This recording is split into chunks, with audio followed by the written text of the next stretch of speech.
Well, I think today is going to be very exciting because I understand we have 500 people registered for this event. But you know, when we were forced to cancel our convention this month, we decided to share the conference information online in a webinar format. So we've put together a series of weekly webinars that will provide up-to-date market information along with trending news that will affect how you do business. You know, in these difficult times, GPC needs you more than ever. We depend upon the financial support of all of our members to make the webinars possible.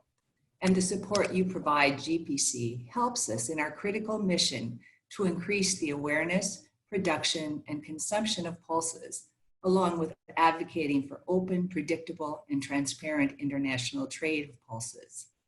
Without the support from industry members like you, we could never have achieved the very successful 2016 International Year of Pulses, or the annual World Pulses Day, which now takes place on February 10th every year.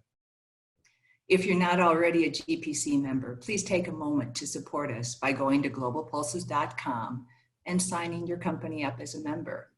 And if you're interested in supporting at a little stronger basis, we have a silver, gold, and President's Club level available too. And as I mentioned, we have great sponsorship today by LeftField Commodity Research and Sheila Global Garbanzo. So if any of you would like to join those two fine companies in supporting us with a webinar, please reach out to Randy Duckworth at GPC. Chuck Penner of LeftField Commodity Research has done an outstanding job analyzing the Kabuli chickpea market. Moderator Naneet Singh Shahabra will guide the expert panel discussion. So welcome, panel. We're looking forward to a very interesting dialogue, and thank you, viewers, for joining us. Thank you, Cindy. Good morning, good afternoon, good evening. Welcome to the very exciting Kabuli Chickpeas panel. We have more than almost 500 people already registered for this webinar, and I welcome all the panelists and our analysts for doing this best presentation. So I will introduce Mr. Chuck Penner, who is from the LeftField Commodities, Canada. He is our analyst of this Kabuli chickpeas. He make all the presentations. Then we have Mr. Joel Valenzuela from JOVA, Mexico. We have Mr. Rajat Sarda from Rajat Agro Commodities. We have Mr. Ali Siddiqi again from Canada, Natural Chickpeas Alliance. We have Mr.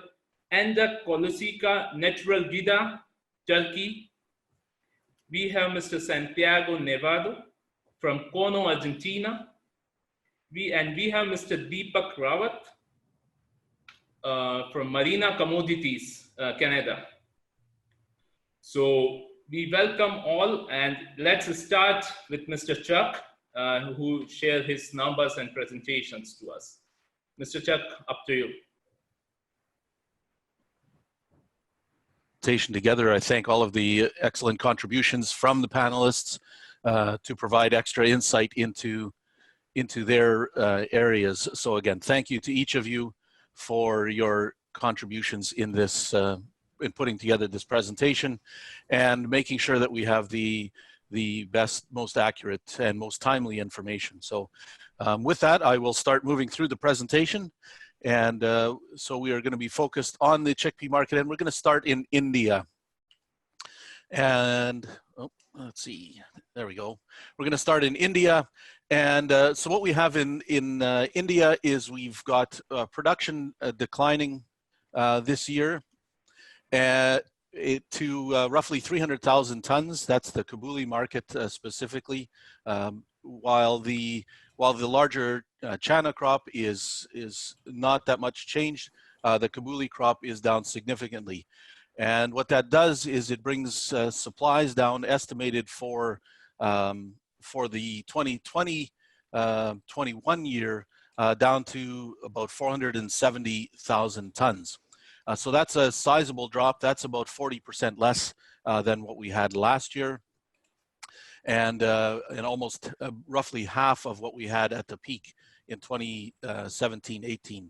The marketing years that you see at the bottom are actually the crop production years, so which has just wrapped up. So that sets the stage for the 2020-21 season. And so you also see a small decline in exports to roughly 100,000 tons.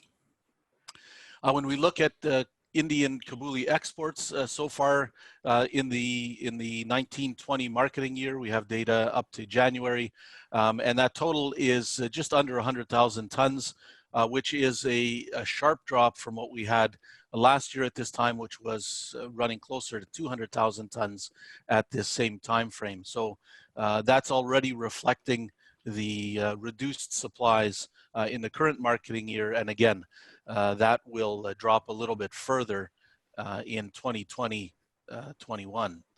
So that's the Kabuli export situation there.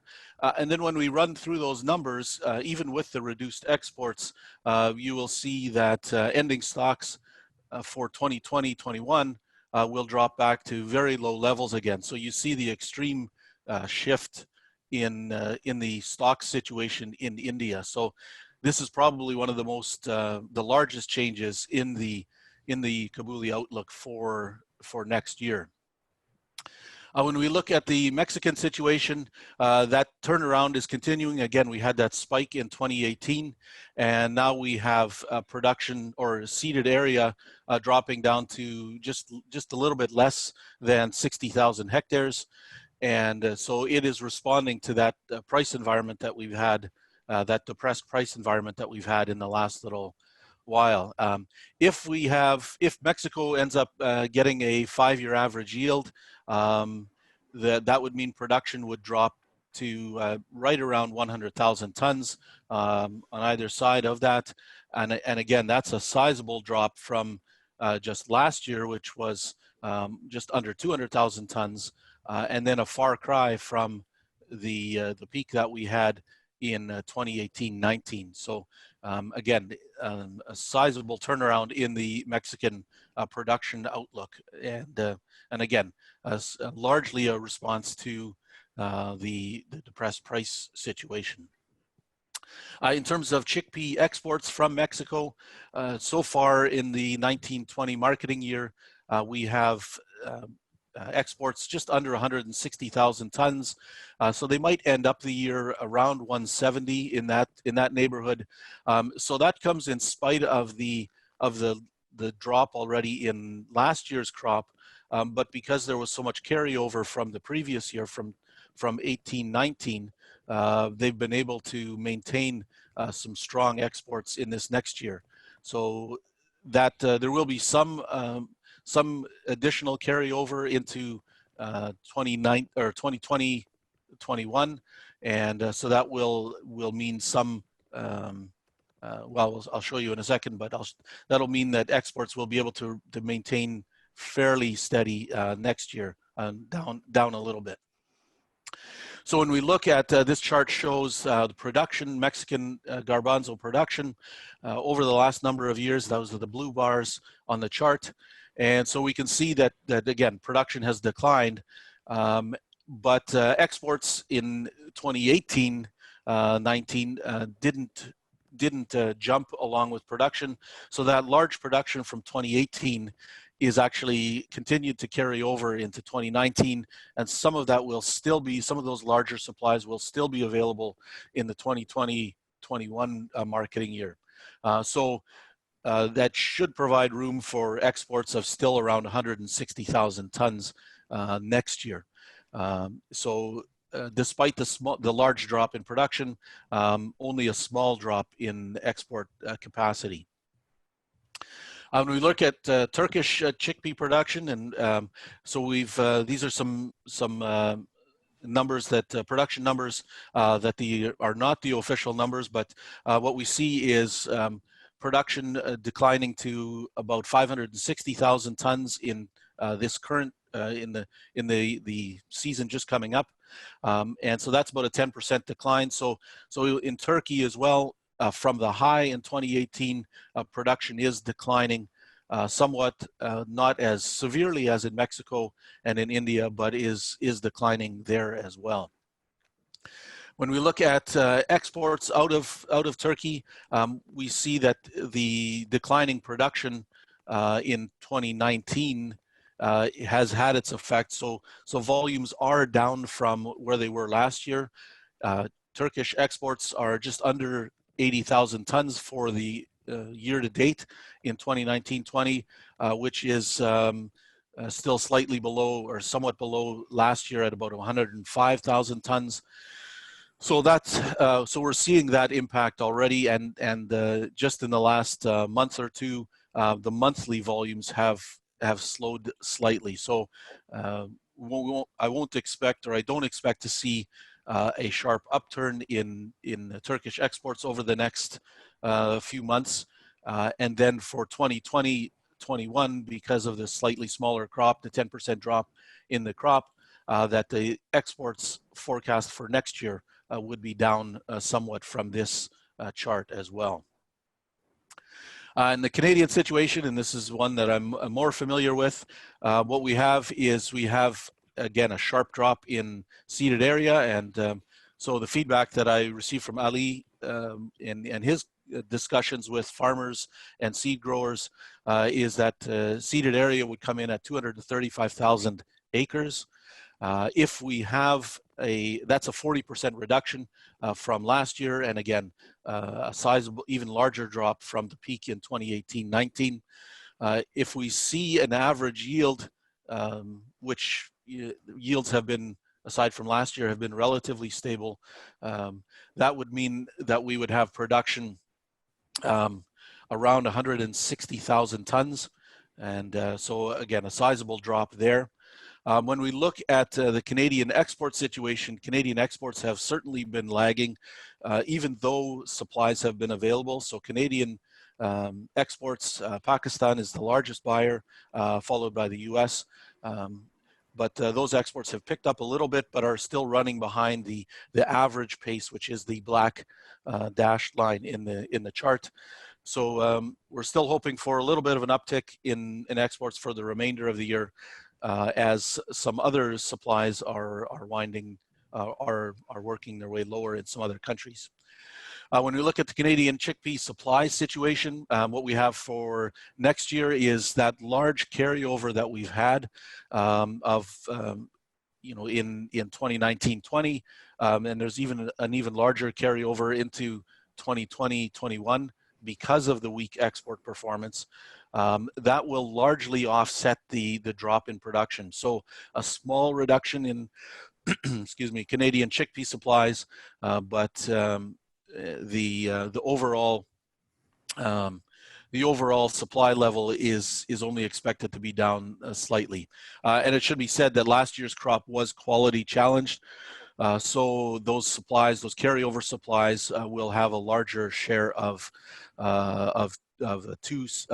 number two grade or even lower. So just to be aware of that as well too.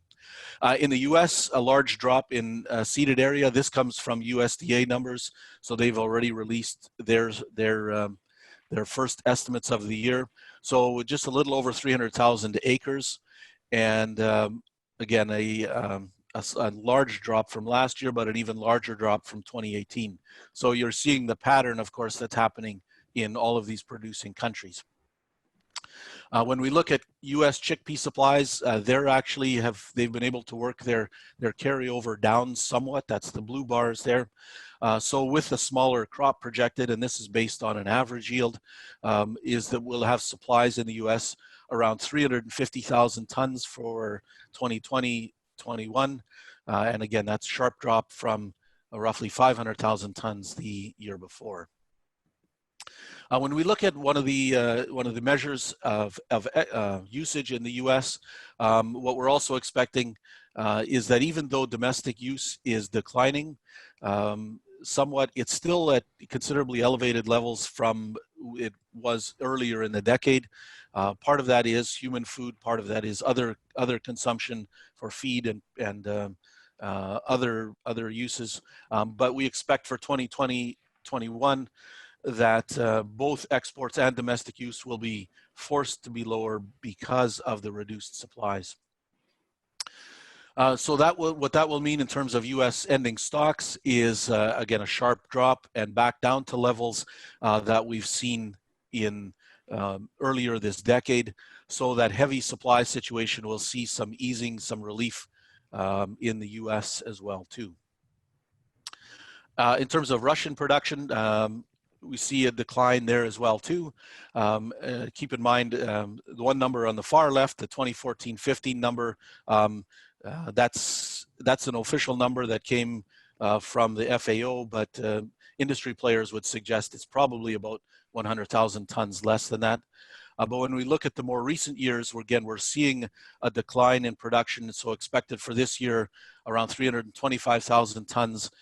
So that's about a 10% drop from the year before, roughly.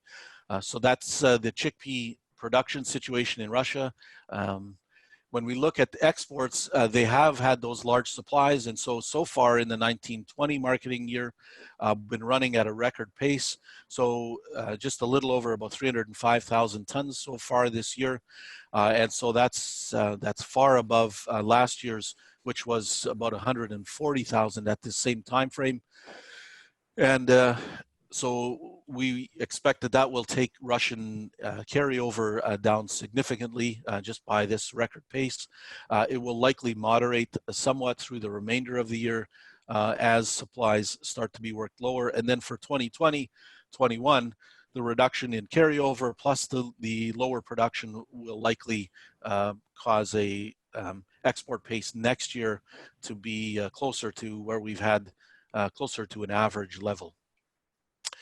In Argentina, production is expected to drop to 120,000 tons.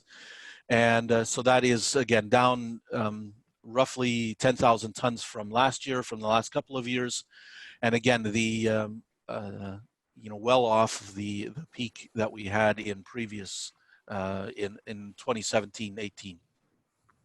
The export pace in Argentina is starting to slow, currently at about 100,000 tons, which is, again, well above last year's, which was around 60,000 at the same time frame. And so supplies are starting to be worked lower.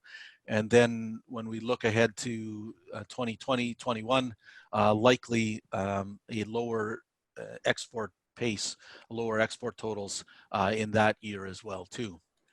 So when we take all of those production estimates from those selected countries that we've just run through, here's what it does in terms of the global production estimate. So from a high in 2018 of 3.3 million tons, we dropped to 2.4 million tons in 2019. And then this year we're expecting a little over 1.75 million tons in 2020. So you're seeing, again, the combination of all of those production declines in all of those major countries, all of these countries showing a drop and actually back down to the average that we've had earlier this decade. And so that's a much more manageable situation in terms of supply levels. So that means some supply, some relief from the heavy supplies that have been weighing on prices through the last couple of years. And so if we look at some of those, a few price indications in a couple of selected areas, you can see what that has done and how we've moved. So Indian chickpea prices, so these Kabuli prices in Indore have come off of those highs. So you see the high prices in 2017 and 18 and the first half of 2018. And that's really what encouraged all of that larger production. And so now, since then, those heavy supplies have caused the market to largely run sideways. And so that we're still in that kind of a situation where I would say we haven't seen any meaningful recovery. Prices have moved a little bit higher, but they're still within that sideways range. Prices in Mersin have also done the same thing. So again, those high price levels that encourage production, and now these lower production levels that are essentially running sideways. which have discouraged production. And so the market is doing what it's supposed to be doing. And then one more price series. This is a bit of a North American. These are bids to the farmer. So again, those high price levels, which encouraged a whole lot of production. And then ever since then, prices have been running sideways and at these low levels. And that is essentially why farmers have backed away from the market in growing chickpeas. So that is what I have available, and we can go back to these for if someone wants to see or refer to some of these. But we can. That is what I have for now, and so I just a few bullet points just to summarize that. So again, what I've already been saying: the high prices in 17, 18 caused the supply spike. So simply a price response. Farmers did what the market was telling them to do. But it's taking a long time to work through those heavy supply levels. Most countries, or all key countries, are dropping production areas in 2020. Some areas the yields are already known, but others are still to come in. And so my suggestion is that it'll probably take another 6 months or so, give or take, before the stocks become a little more balanced and we see prices start to move higher. So thank you for your time, and thank you for the opportunity to share this information. And again, thank you to the other panelists who contributed so well to this presentation. So again, thank you, and look forward to hearing from them. Thank you, Mr. Chuck, for this detailed information. And from your information, what we understand is that there is some hope of the prices to go up, because as per your reports, it's every origin is showing less production or less seeding intentions. So let's go to origin by origin, and we can talk to understand what's exactly happening in the origins. So also I see there is almost 300 attendees with us. So please ask the questions, and more upvoted questions we will take at the time of we finalize the things with our panelists, and then we can take this question. More upvoted questions will be taken first. So let's start with Mexico. Mr. Joel, good morning. Good morning. So there is the big question: what is the carryover in Mexico of 2019 crop? This is the most question which industry wants to know. Okay, Mr. Navnet, thank you very much, GPC, to invite me to this conference. Good day to everybody. Thank you for the panelists to enjoy this program. So from my point of view, the carryover for Mexico will be at the beginning of the year, as January 1st, was 80,000 tons. But as today, April 30, I believe the carryover is only 60,000 tons. The 60,000 tons that we have, it's in 2 or 3 companies, 2 or 3 very strong financial companies with big storage capacity, with good financial support. And the new crop, I think we just finished the Sinaloa harvest time, but we can talk later about that. But the carryover was 80,000 tons, but up to date, it's only 60,000 tons.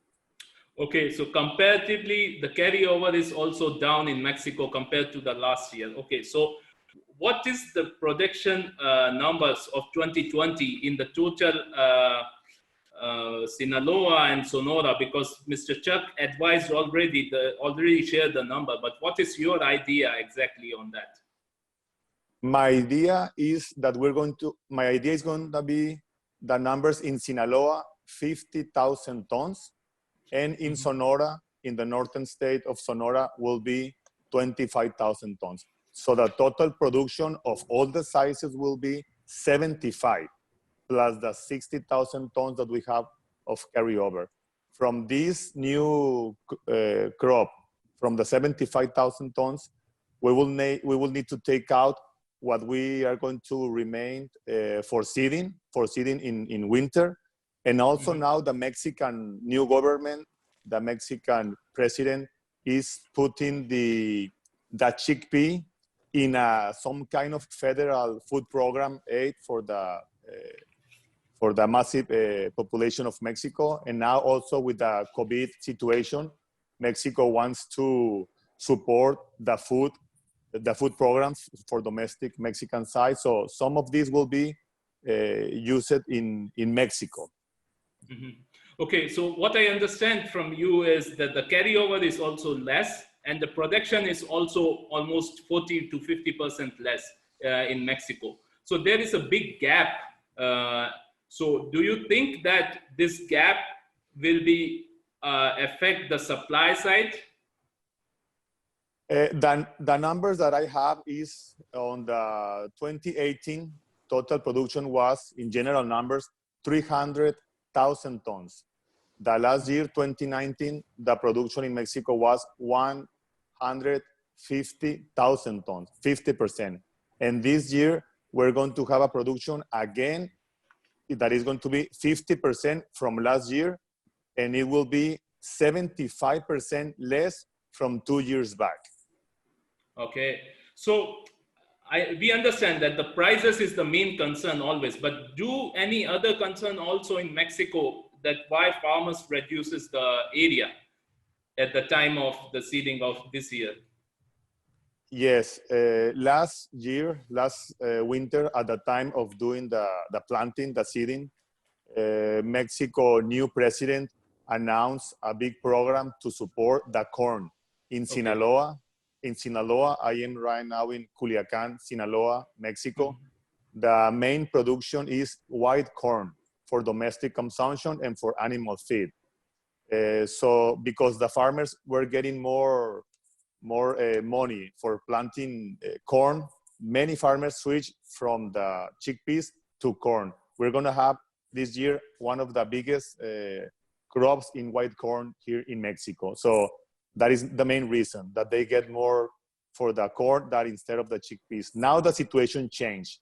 Now the situation is different because we had the devaluation of the Mexican peso that is about from 25 to 30% from December to today.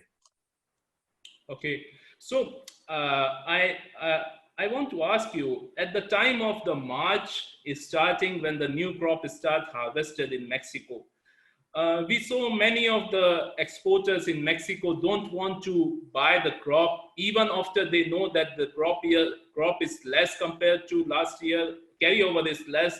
But even what I heard from the market, they don't want to pay even 13,000, 14,000 pesos per ton. But now I know they are paying 20,000 to 22,000 pesos. So what suddenly happened in 1 month that everybody is increased and fighting for the crop to buy?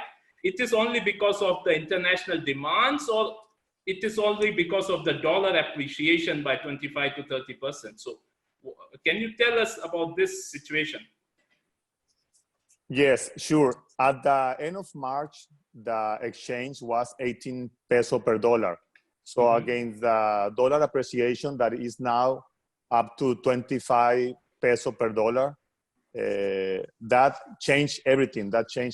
Also, you are correct. At the beginning of the harvest, all the exporters have carryover from last year. So we were receiving the new arrivals with not so much demand. But suddenly, after this COVID situation, everything changed. The dollar appreciation changed the demand from main consumers like Mersin. Everybody in Mersin come to switch, like buying from India, they changed to buy from Mexico.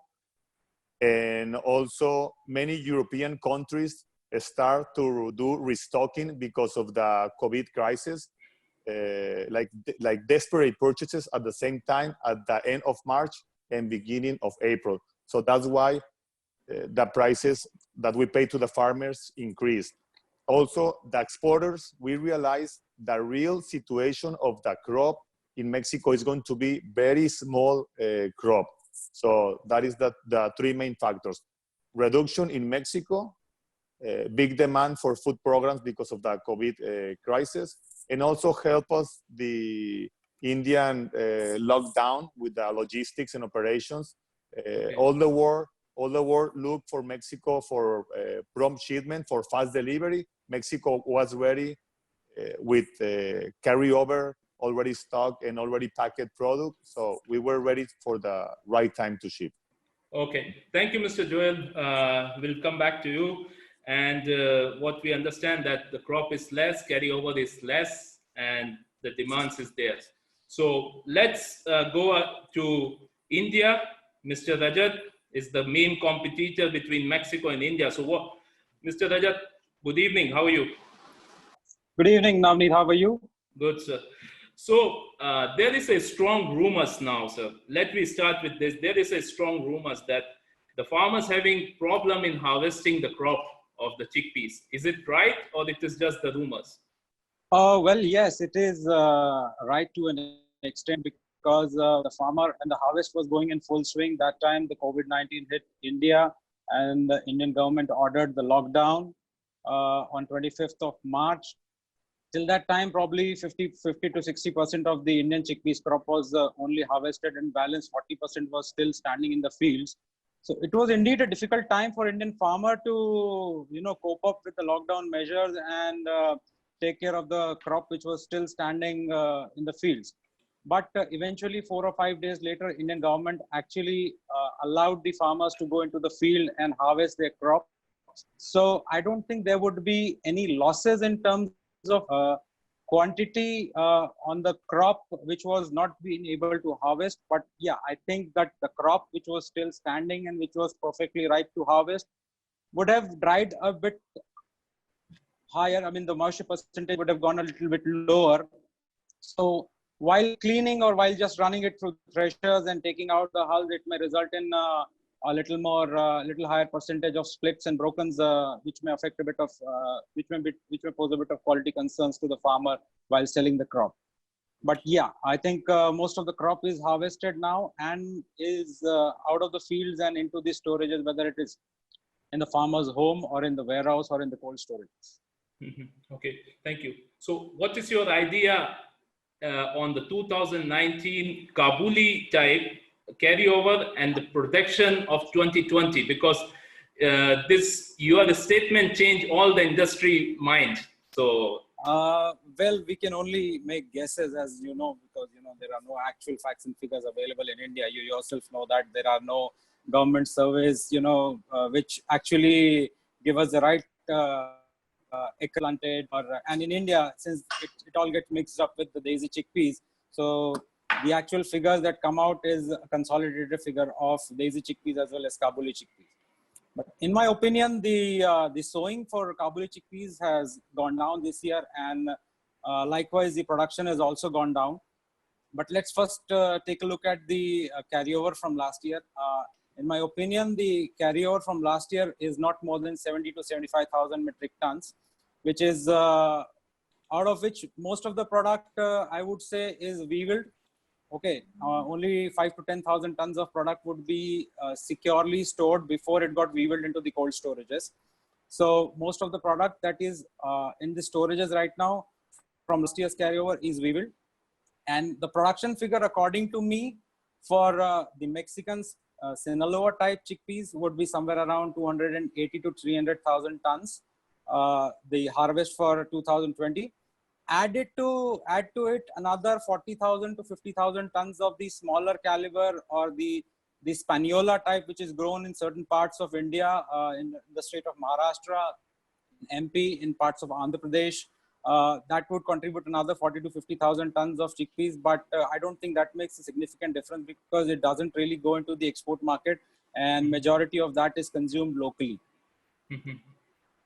Okay, so from your point of view, also the crop is less, and the carryover is also not like 2019 when we have Yes. the starting. So This year we see that the Kabuli chickpeas seeding and harvesting all is delayed by 1 month. So do you think that it affects the quality and sizes of the chickpeas? Because most of the concern is for the Mexican side. They think that the Indian crop sizes and quality is affected because of the late harvesting and seeding. Well, certainly if you miss the sowing by a month or 45 days, because as we all know, there were excess rains this year, and the rains lasted up till 15th of October. And most of the Kabulis was started planting in late October and was finished till December and May, which is not really the ideal time for planting chickpeas. Because most of the chickpeas, they need to, have a maturity of 90 to 120 days. And once they are planted late, they don't reach that optimum stage where they need the optimum amount of winter to, develop into the size, and the moisture should be retained for a certain amount of time for the size to remain bigger. So certainly will have a impact on the quality.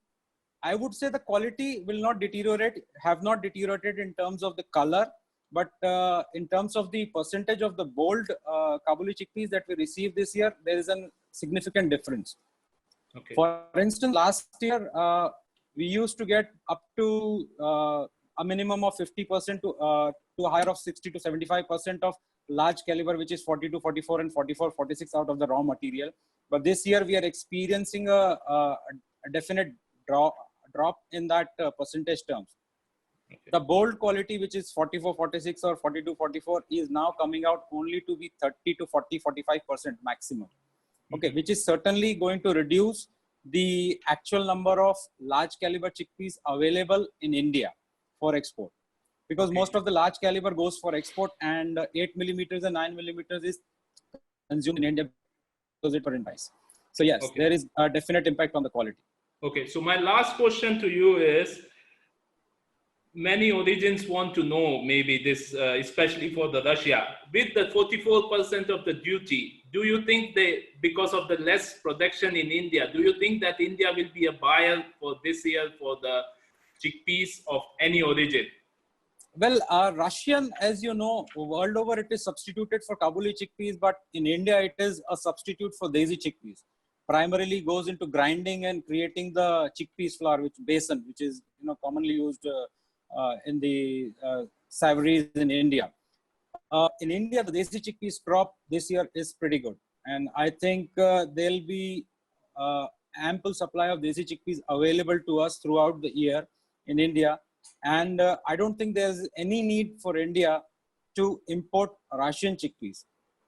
And with the duty of 44%, it actually becomes, it's actually not feasible to import for India. Unless the prices of desi chickpeas increase in India, India will not be in a position to go out and buy Russian chickpeas. Okay. Okay. So thank you, Mr. Rajat, for all this information. Thank you. Thank you.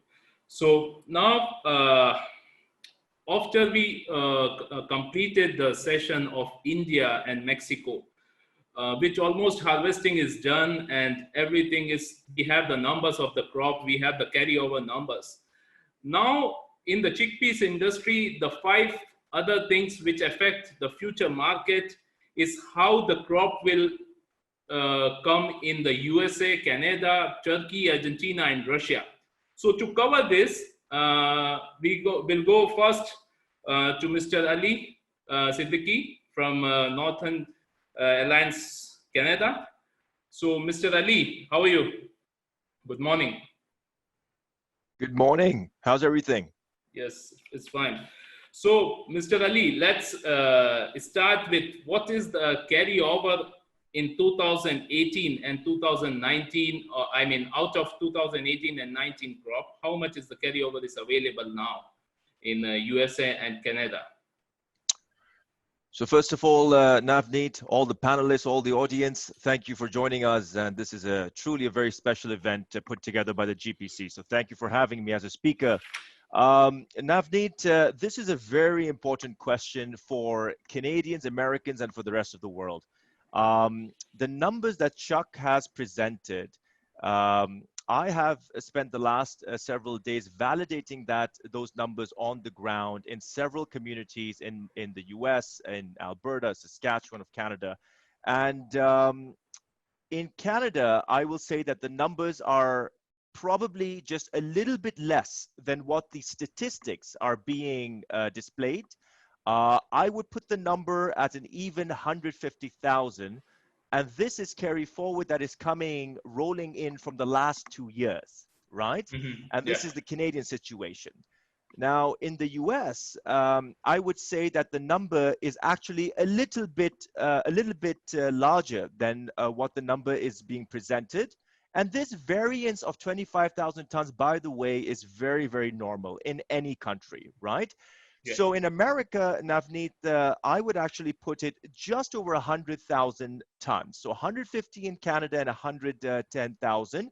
And this is carry forward that farmers or processors have been bringing in for the last 2 years now. Okay, okay. So with this carryover, I mean, this carryover is comparatively less than last year for sure. I mean, what we are bringing from the last year carryover. So what is the seeding intention this year for 2020 in the USA and Canada? Because this will make a larger impact on the 7, 8, and 9 mm markets globally. So you are 100% correct. And that question is a very proper question for our times in the Kabuli market, because we are trying our level best to compete very aggressively on the mixed caliber these days for the last 2 years against other origins. The acres, again, the ground reality, Chuck Penner has done a fabulous job on the Canadian and American numbers. And I think the USDA number is very accurate. The 300,000 acres in the US, I would say that if you'd like a range, there are folks who would say the 275. There are folks who would say 325. 300 Okay. is a real number. In Canada, I believe we've revised that number slightly downward. And there are a bunch of factors which I'm sure Navneet you'll talk about. But again, I am giving a second support on Chuck's number. The 235 is a fairly accurate number in Canada today. Okay, okay. So when we are talking about the chickpeas, we have at the seeding time, we have the concern that because of the lentils' high prices, do you think that most of the chickpeas farmers are diverted and seeding for the lentils? And I want Mr. Chuck comment also on that. So this is a very interesting question, but there are certain points over here. There are, I would say, just for the lack of understanding of farm economics or farm operations in Canada and America, the lentil pricing, what happened in the last 4 to 6 weeks, it happened at a time which was extremely critical. Farmers of America and Canada are extremely fluid. They are able to mobilize on changing their rotations on acres at the very last minute, right? Okay. Whether they do so or they don't do so, it's not purely dependent on pricing though. So, contrary to popular belief, I will tell you that Kabuli chickpeas had gone down aggressively in the rotation before the lentil pricing went up, okay? Mm-hmm. There were other reasons for this. The cost of growing a chickpea versus a lentil in America, Canada is $150 per ton more. Number two, there are parts of the country that has been suffering from tremendous chickpea disease. So farmers were going to migrate away from chickpeas anyway. They had made this decision. Now, the lentil pricing, I will say those acres are not going to only come from Kabuli. They're going to come from canola. They're going to come from durum wheat. They're going to come from a few places, right? So it's one part of several factors affecting the downward trend in Canada and America. Mm-hmm. Okay, I understand. Mr. Chuck, what is your view on that? It's most of the chickpeas diverted, farmers diverted on the lentils. Your view? Yeah, I think I would agree quite clearly with Ali, and the fact that the increase in lentil acres isn't likely going to occur, or the largest increase isn't likely to occur in the key chickpea growing areas. It's going to be a little bit further north, in the prairie provinces. And so again, it's going to come from a number of other crops. And actually farmers now are starting to run into issues, or we're hearing issues where seed supplies are going to be a constraint on lentil acres. So, you know, there's a certain amount that it can go up. You know, we're probably looking at for red lentils, a 25 to 30% acreage increase. But it's going to come from a number of other crops. And so that's the type of situation that we're facing. Okay, so finally, the Canada is planting less, US is planting less. And Mr. Ali, you mentioned that the Canada have a more carryover than the USA. So this is also a concern. I mean, at the supply side, we can see Canada will be a continued supplier even with the less production on this point. You know, that's the first thing that people would believe. But you have to ask the question, who is owning, who is holding onto the 150,000 tons? So yes, I would agree with you. The last year is that the people who are holding onto the carry forward, they were probably sellers this year. This carry forward today in Canada, and perhaps even in the US, is in the hands of people who are very financially strong. They have been holding it for a reason. They haven't been holding it just to sell it in August or September. So we have to be a little bit careful. That being said, I would like to give the second part of the coin. 150,000 tons for Canada used to be our historical entire production. And we're saying that now we have a carry forward of that. So it is a little bit of a balancing act, but make no mistake, this tonnage isn't just up for sale because it hasn't been up for sale for the last 2 years now, right? Okay. So people, I feel, will be very careful with those stocks and probably continue to hold it until the prices rise. Okay. Okay. Thank you. Thank you, Mr. Ali, for all this explanation on the US and Canada side.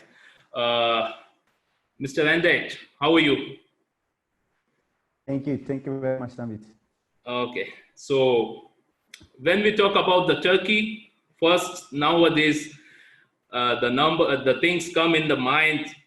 What is the carryover in Turkey with the government, with the TMO? And I mean, what's carryover in Turkey? Because Turkey is now a major exporter instead of an importer. Yeah, that's right. I would like to first of all thank you to GPC and all staff for this webinar, and to Ramadan Kareem to everyone. And the carryover for the 2018-2019 crop with traders is approximately, my calculation, 50 to 60,000 metric ton. I mean, when we check the Turkish Grain Board TMO numbers, they have in their hands 40 to 45,000 metric ton. So we can say that in total, in Turkey, we have 100,000 metric ton stocks. We will enter the new crop. Okay. And as I know that now is the seeding period in Turkey and some seeding is already done. And what do you think that this year the seeding area is increased or decreased with the farmers, I mean?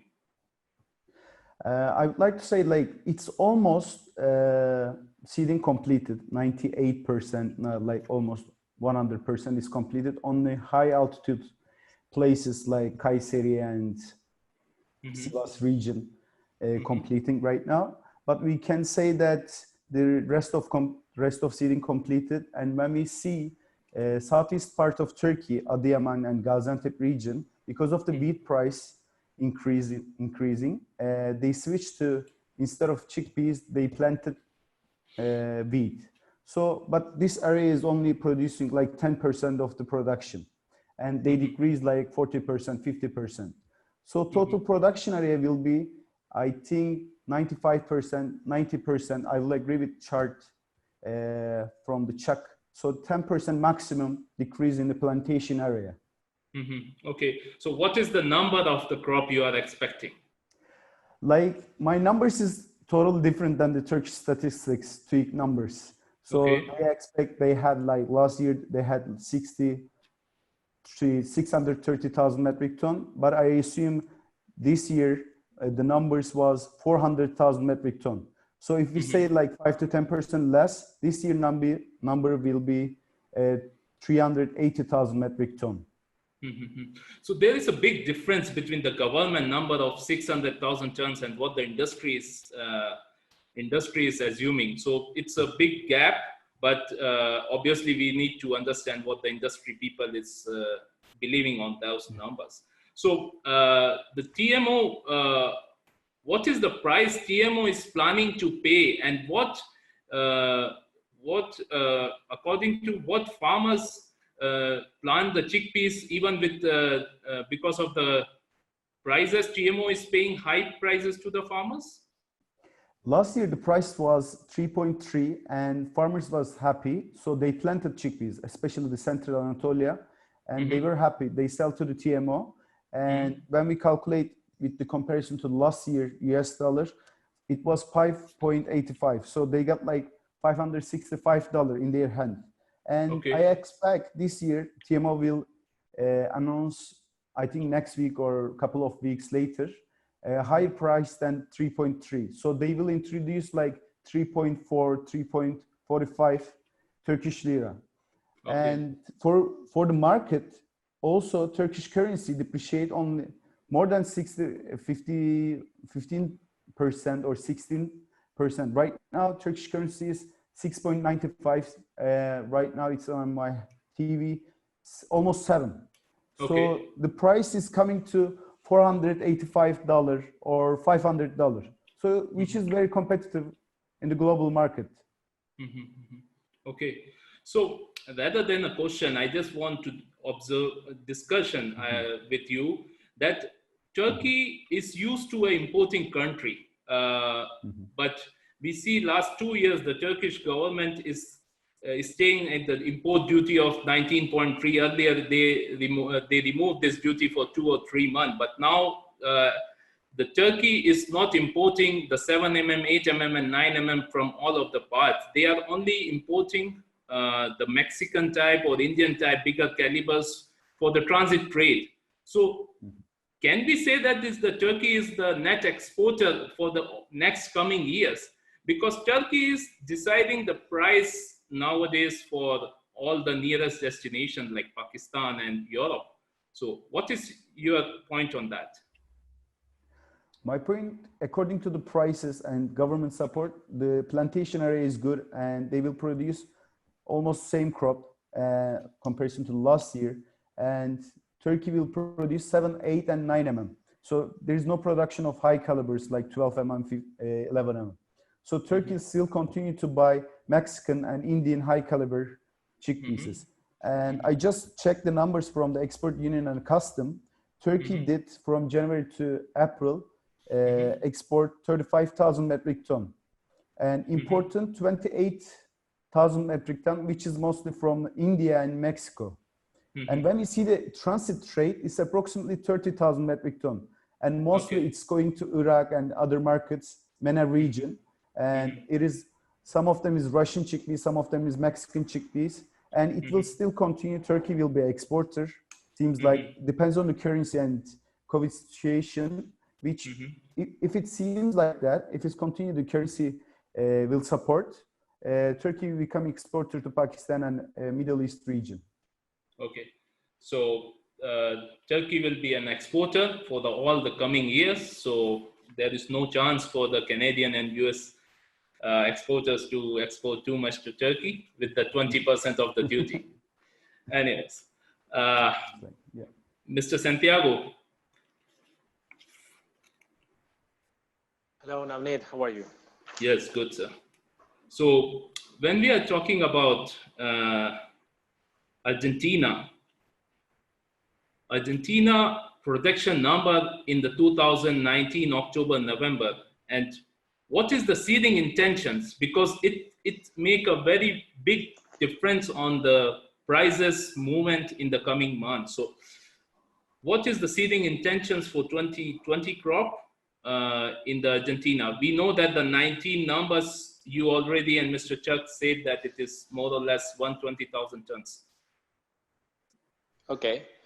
First of all, I would like to thank the GPC and the Chamber of Pulses of Argentina for the invitation. About the 2020 projections, it is important to say that we are at a turning point because the sowing season in Argentina is just right around the corner. So for example, in the northwest part of the country that includes the province of Salta and the province of Tucumán, which also represent 40% of the planted area in Argentina, the optimal sowing days is the end of April and the first week or the first half of May. Or in the central part, that is Córdoba and Santiago del Estero, which also represents 60% of the area, the optimal sowing date is quite longer, and we have time till middle end of May. But it's incredible how the situation changed in the last 30 days. 1 month ago, we were forecasting a big drop in the area of about 30%. The wheat was taking over chickpeas on the farm decisions. The main reason of it was the good and stable margins that the farmer had in the last 3 campaigns, which in comparison with the bad and also in some cases negative margins that the farmer had planting chickpeas. So although the stocks and although the price remains weak, I think that we will have some last minute upticks in the farming decision for the chickpeas. So we are forecasting 2 big scenarios, one of a maximum drop that could be at least 30%. The main motor of the drop could be the rainfall. So we need to accumulate as much water as we can during the summer to guarantee the growing cycle during the winter. So at this moment, if we don't have enough rain in the next 15 days, we can have a maximum scenario of 30% of drop. If we have enough rain, we can have a soft drop of about just 5 or 10%. So it is difficult to forecast now because we are in the in the sowing season, in the sowing moment. Okay, so you have the 2 concerns. First is about the raining in the Cordoba area, and second is about the price to go for a less seeding, right? Right. Yeah, okay.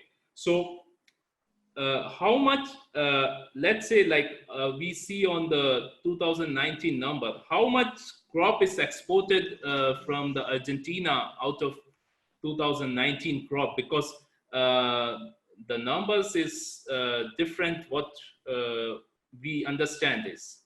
Can you tell us how much is the crop exported? Till today, or till end of April, we can say that Argentina have exported around 110,000 metric tons. That include also food and feed grade. 90% of the exportation are the food grade, and just 10% or even less is feed grade.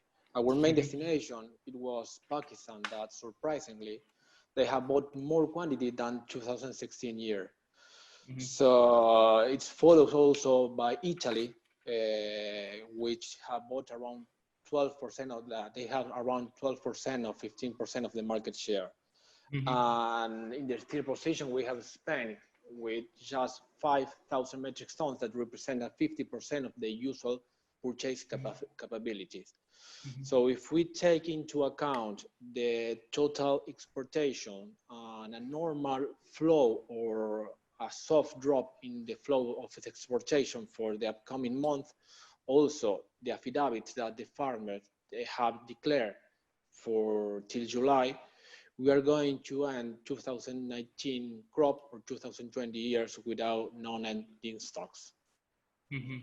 Okay. So you are going in a 2020 campaign without any carryover, right? Yes, after 2 bad years, likely we are going to finish. You finally finish your carryover. It's a good point.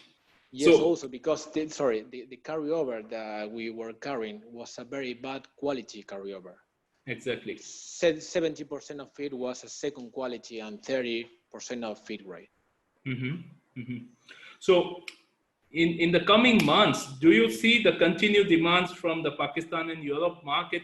This is the main 2 markets. So do you think with the current prices, they are continued buyer at this price, or Argentina will, even if the Pakistan is not in market, they can have the capacity to finish the carryover? Yes, the carryover at this moment, or the end stocks till today, they are not so big. So I don't think that we are going to have a lot of difficulties. However, I think that it's difficult to make a forecast till today because we don't know yet what is the real impact that COVID-19 could have in the supply chain. In my opinion, people will have less money, and that's mean a rise on a cheap protein. So in general, the consumption will be increased, and we will have some movement from Pakistan, probably not in the short term because they have enough stock, and also they have around 500 containers in the pipeline just from Argentina. But from Europe, we will have some movement before the new campaign of the. Okay. Thank you, Mr. Santiago, for all this information from Argentina. You're welcome. Mr. Deepak, good morning. So you are the guy handling all the Black Sea origins sitting in Canada. It's a tough task, right? Yeah, that's true. But anyways, so Russia, when you're talking about Russia, you always think that what is the numbers? Everybody is asking what's the number of the Russian production. So it's a big task to estimate the Russian production. How you will do this? What is your idea for this year carryover in Russia, and what is the crop size in coming 2020 crop? Okay, so first of all, hello everyone, and I wish Ramadan Kareem to all of us. See, Navneet, you rightly said, like, you know, working from Canada and taking care of Black Sea origin, it's you know, I would say it's a pretty tough task. You know, you have to get up early in the morning, trying to catch up with the, you know, the time zones, because most of the destination markets are in Pakistan, India, and you know, the Middle East and those areas.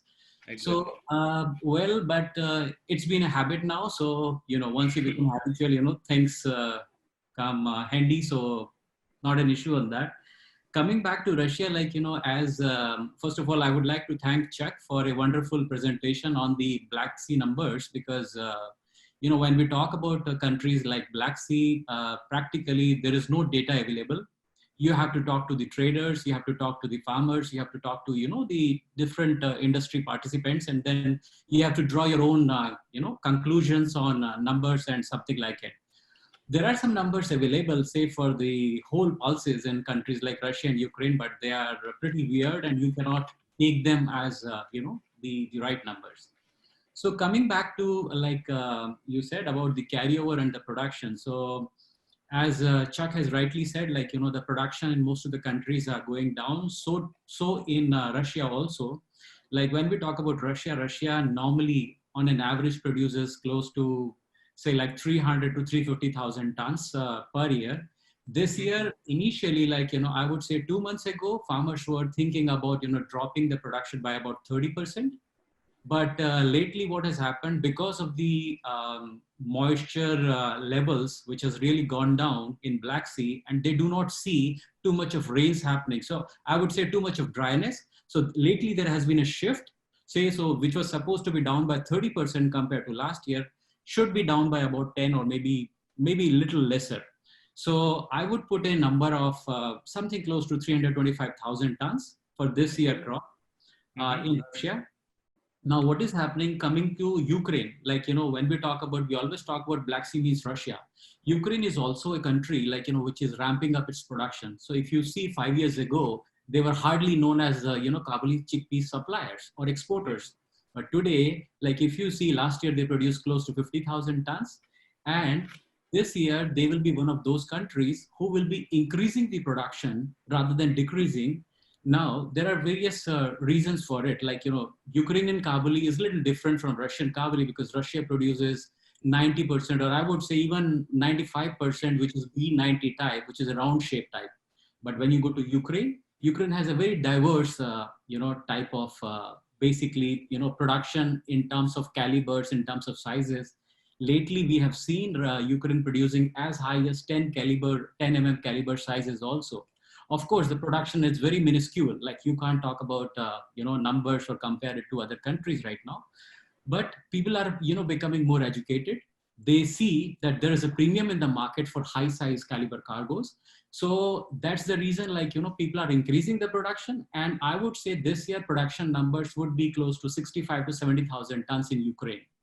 So that is an increase of maybe about something like at least 45 to 50%. Since the number is too small, it looks like, 60 to 70 is nothing. So these are the production numbers. When you talk about the carryover, you have seen the chart presented by Chuck, he has written that Russia has exported at a record pace this year. So when we see this, that shows the stocks are depleting, and, especially countries like Pakistan and a large extent like India was a large importer of Russian Kabulis this year. So I would say the carryover figures would be something close to 60,000 tons. And please mind it, Russian marketing year starts from August till July. So we are talking about, we still have 3 more months time to, these numbers can even further go up higher. So I mean to say that the stocks can even come down. So basically the carryover from 60 can even come down to even 40,000 tons going into the new year. When it comes to Ukraine, I would put the number somewhere close to 5 to 6,000 tons of carryover. They still have some cargoes to sell. So since it's a small crop, so that's why the number is also small.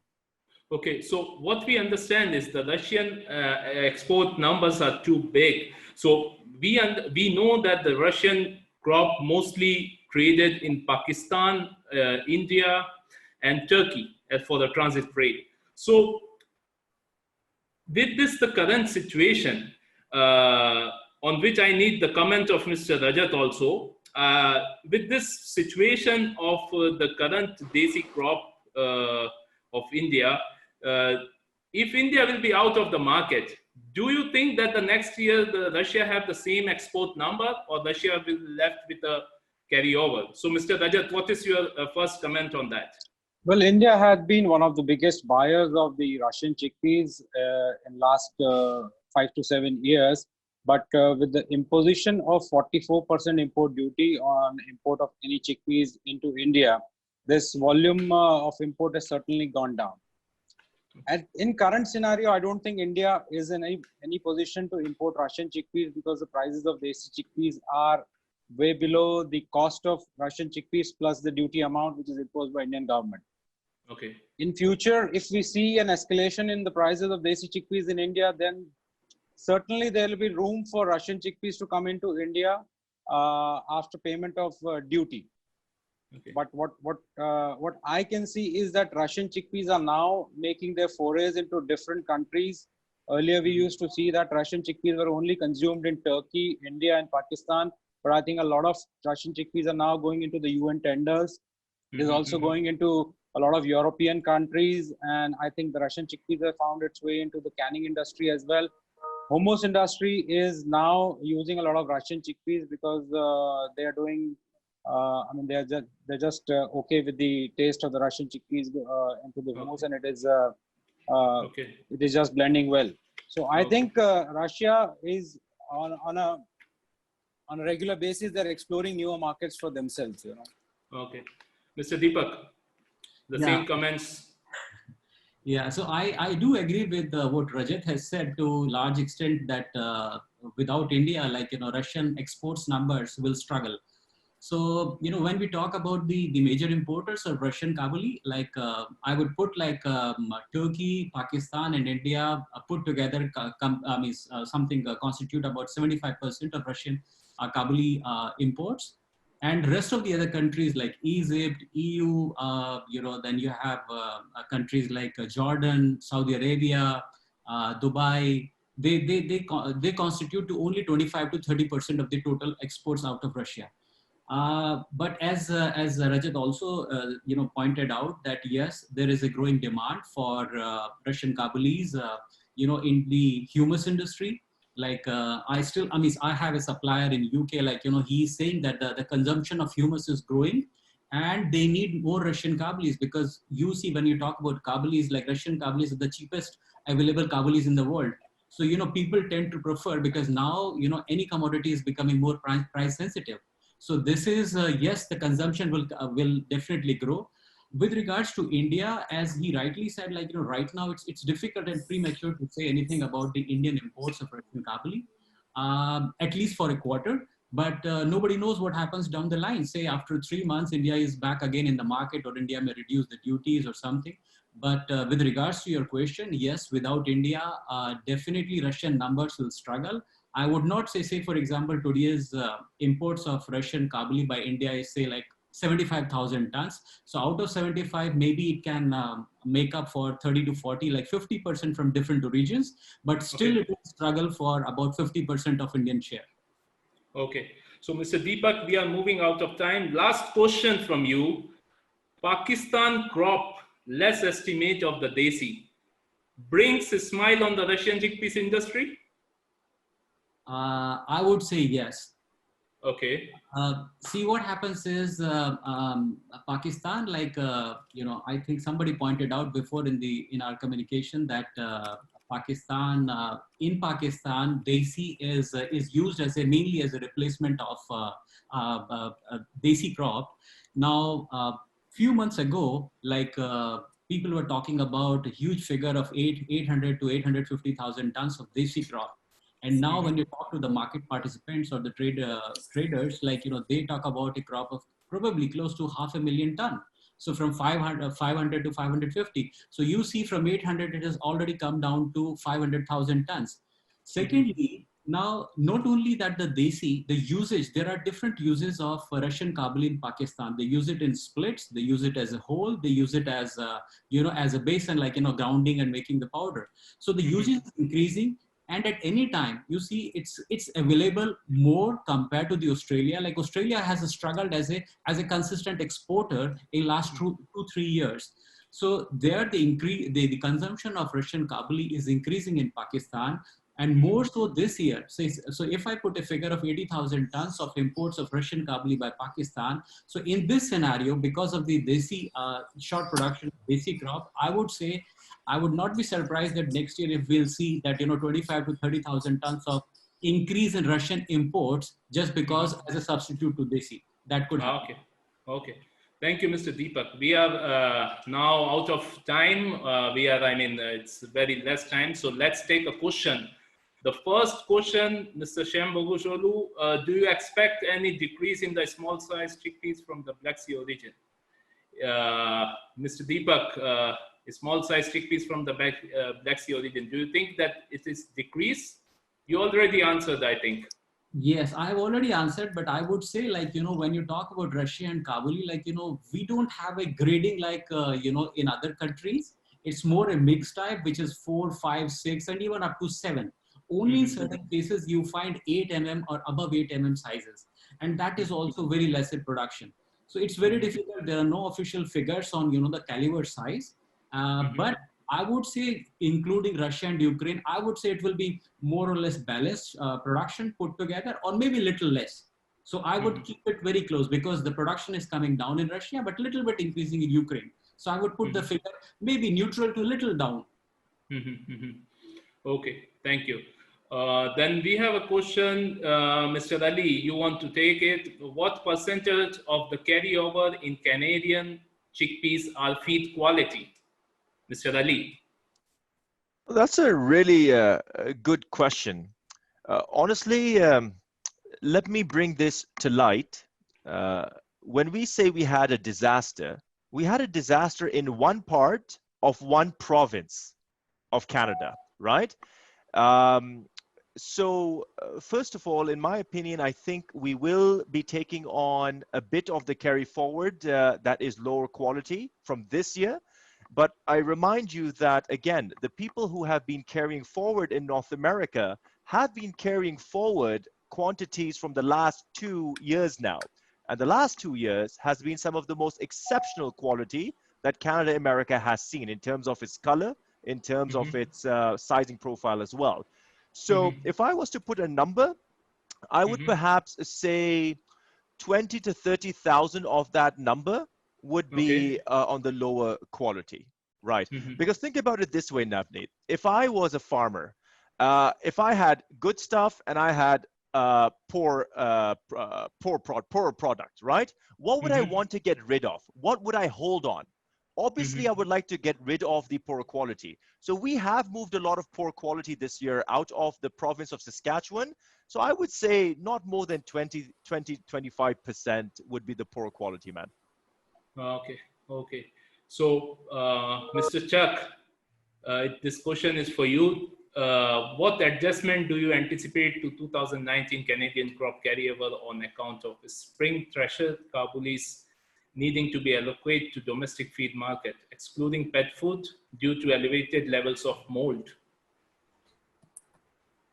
Well, we're still in the early stages or in the middle of those stages yet. So I don't think we have a really accurate assessment of the mold issues and those kind of things.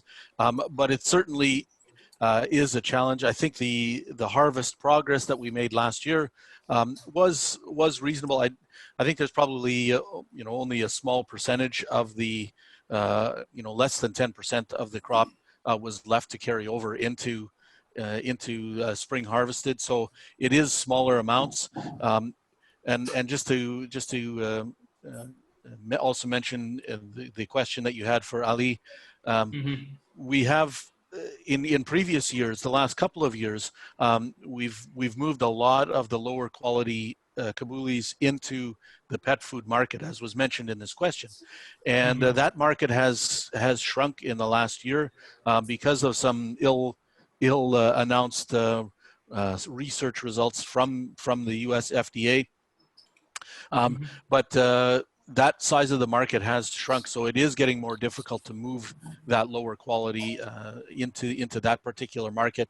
And the rest, in terms of actual mold issues, I don't think we have a good enough handle on it yet to make a quality assessment. But the volumes aren't huge. Okay, so I see lots of questions regarding the COVID and the consumption, or what effect of the COVID on the chickpeas industry. So, I mean, the chickpeas is a niche product, premium product of the pulses industry, and mostly used in the hotels and the restaurants. So, with this COVID, the hotels and the restaurant industry is the mostly affected industry globally. So, do you think that it will affect the consumption of chickpeas? On the other hand, we see lots of people are moving on the vegetable protein, pulses protein. So I need this answer from all of our panelists. Let's start with Mr. Joel. Yes, Mr. Navneet, we are having a positive impact on the COVID, as I mentioned before, mainly from the European countries, France, Spain, Italy, Portugal. They are restocking their inventories. Many people eating at home right now. So Mexico was ready at March and April for fast shipments. The shipping lines at the port of Mazatlan, is the port that we use in Sinaloa, is working on a regular basis. So the transit time from Mazatlan, Mexico to Europe is about 30 days. So until now, everything is moving on a regular basis, normal basis. So for Mexico, the COVID situation is positive in the terms of the demand. Okay, so Mr. Rajat, we see lots of India is using lots of chickpeas in the weddings and hotels. And so do you think that it will affect the consumption? Well, I think, Navneet, we are mistaken here, assuming that chickpeas is a pulse which is only used in restaurants and food joints. I think it has become more of a household pulse these days, because talk about India, a lot of chickpeas are consumed on a daily basis by making chickpeas curry in Indian homes. Go to Arab countries, they prepare a lot of hummus in their homes. Restaurants is another thing. and go to Europe or go to America. They use it as their protein supplements, and people who are interested in shifting to vegan protein, it's an excellent source. So I don't think there's going to be much effect on the consumption of chickpeas because of COVID-19. I see it as a positive thing, because I will see a lot of consumption shifting to vegetarian protein needs. People would shift to the veg protein instead of going towards the non-veg protein, which they earlier used to eat. So certainly, this is going to be a game changer in terms of the entire pulses complex, not just chickpeas. I think it's going to increase the consumption of all the pulses across the world. Okay. Mr. Chuck, what is your view? Do you have this morning hummus? No, not this morning. No, in fact, I'm up early enough that I haven't eaten anything yet. So Okay. I'm waiting. I'm waiting to have something to eat. But no, I think Canada has been waiting to move more chickpeas this year. Our exports have been slow. I think we will see some improvement. The challenge in Canada, of course, has been container supply.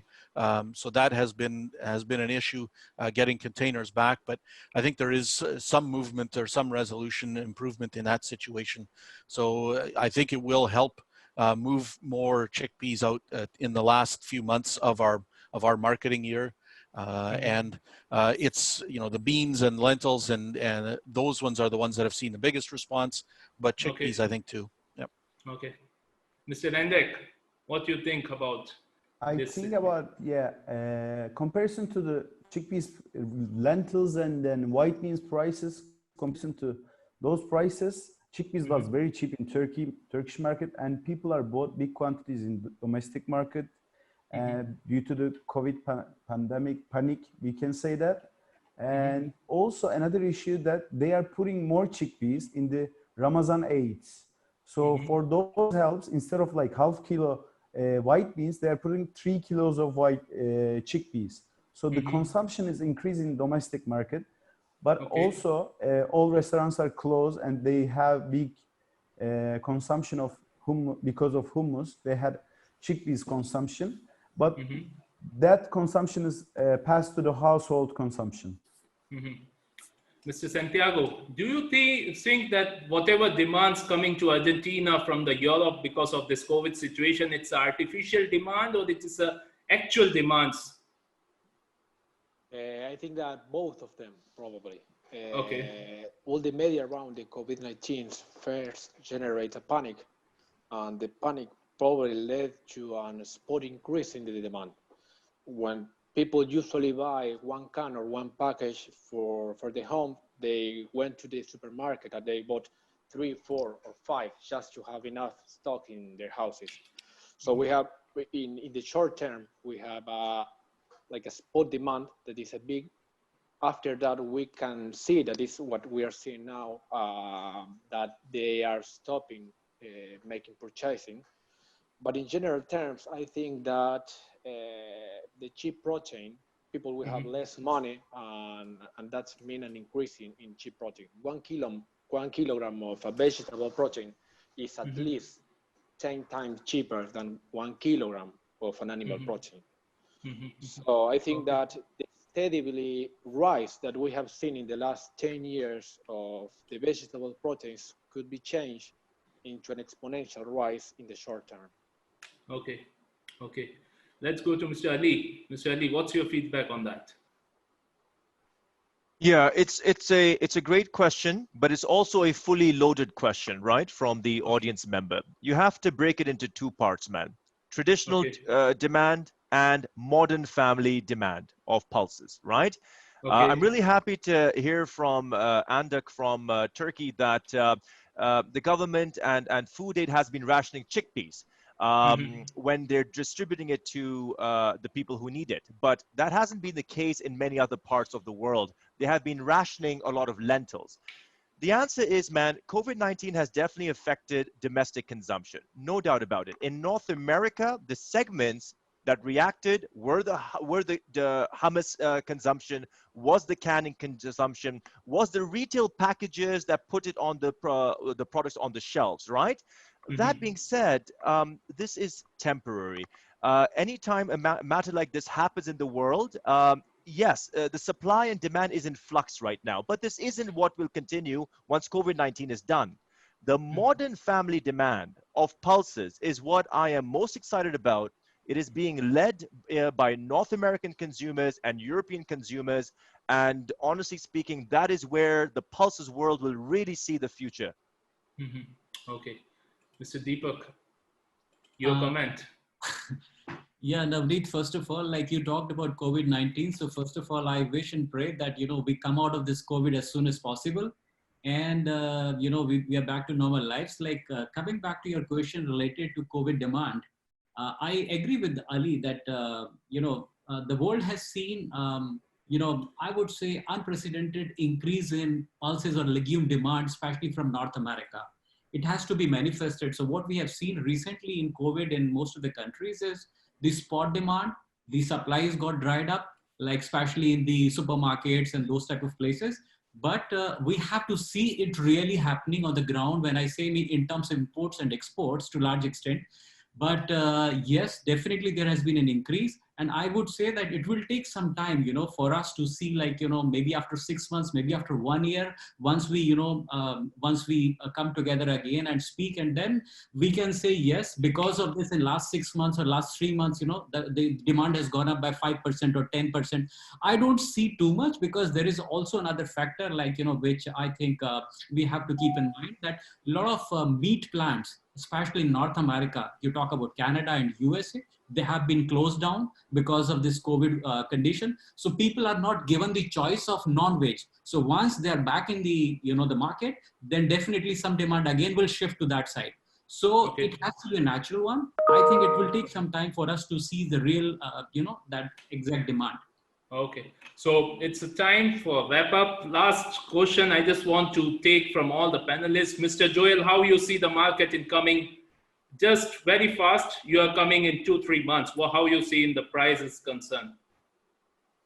I see the prices in Mexico after August to be around $1,400, and then moving $1,400, $1,500. Maybe we will see prices of $1,600 by November or December. It's a reality that Mexico has a very, very small crop. It's 50% less from last year and 75% less from 2 years back. Okay. Okay. So, Mr. Rajat, what do you think about the prices in the next 3-4 months side? Well, currently the prices have just dropped below $1,000, so 40 to 44 to any Mediterranean import today.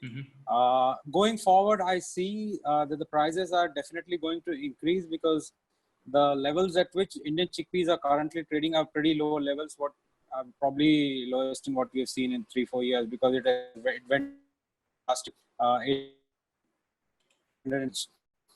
Considering and with half the crop that the world has, normally $1,000 levels are pretty cheap. And once the COVID thing goes away and the supplies are eased out and the logistics are eased out, we'll see much more product moving to the destination countries.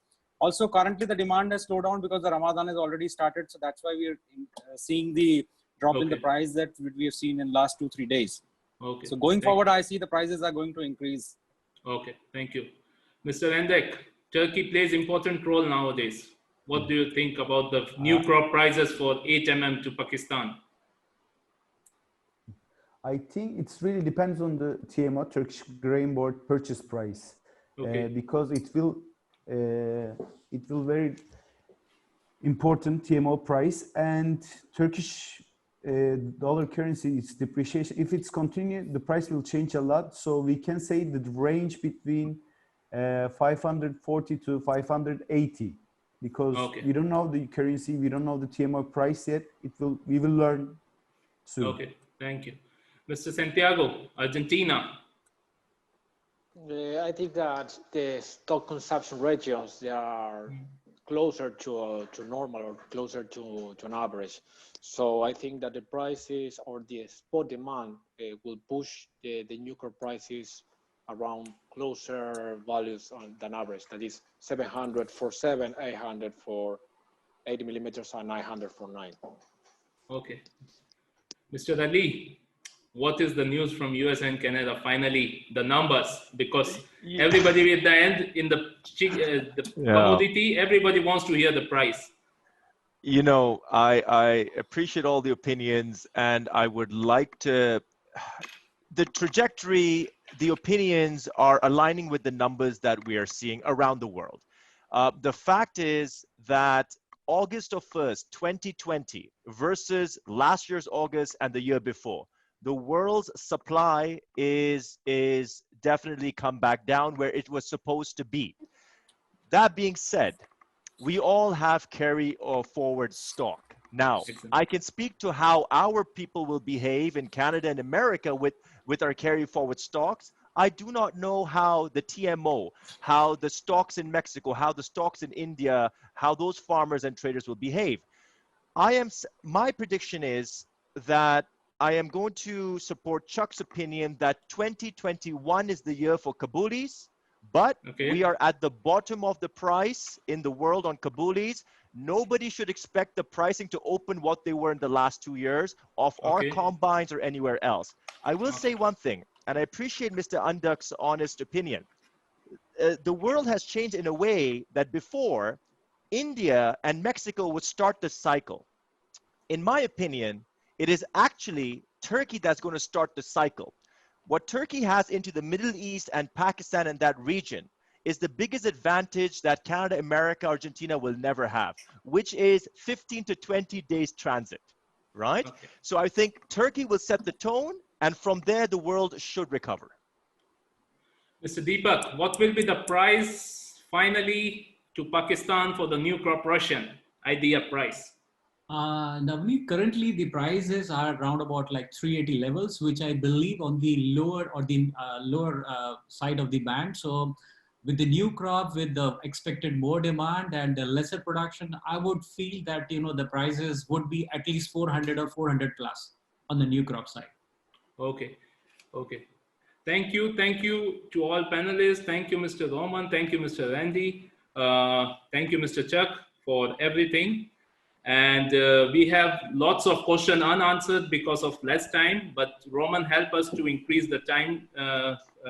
It's now more than 90 minutes. So thank you everybody for this. And I'll go to Mr. President, Mr. Cindy Brown, so she will take care of it. I'd like to say thank you to all of the panelists because this was excellent. Obviously, gentlemen, you were very well prepared and you know what you're talking about. So to those of you who attended this webinar, I hope you've enjoyed it. I hope you've learned a lot because I certainly have. And if you have questions, feel free to reach out to any of our panelists offline after this is over. We look forward to joining with you again next week. So keep your eye on your email for announcements of another webinar that will be coming up. And my last plea, I hope you will join us in membership because these are very worthwhile panels. And if you would like to be able to keep this type of information coming to you, we do need to be able to help fund it. So thanks to all of you. I wish you a wonderful day. Bye now. Thank you.